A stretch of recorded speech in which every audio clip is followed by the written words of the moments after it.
ทั้งสองมีความหมายปองของใจเป็นหนึ่งด้วยความหักสุดซึ้งยืนยันว่าสองไม้ปองเป็นคู่ชีวิตทั้งสองหวังห่วงเป็นทองแผ่นเดียวคงอยู่สัวชีวิตอดสู้จะอยู่ด้วยกันจนวันแก่เฒ่ายินดีที่มีงานวิวาเพื่อนมิตรลุงตาต่างก็มาทั้งนั้นมาห่วงใจกันสร้างสรรค์ให้ท่านสุขสมขอให้ท่านทั้งสองจงคงหาไว้ยืนยาววันขอให้ท่านทั้งสองอย่าแปรผันจนวันแก่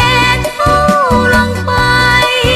เงินทองเกียรติศักดิ์ศรีเหลือไกลเมื่อนึกสิ่งใดสมปรารถนาพังพลาดผิดมาอภัยให้กัน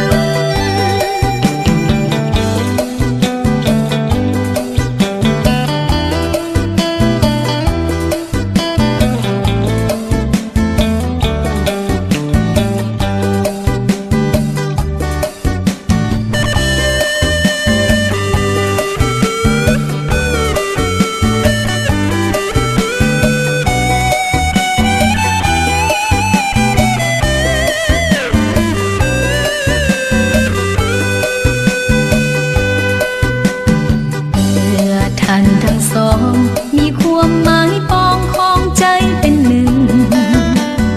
ด้วยความหักสุดซึ้งยืนยันว่าสองไม้ปองเป็นคู่ชี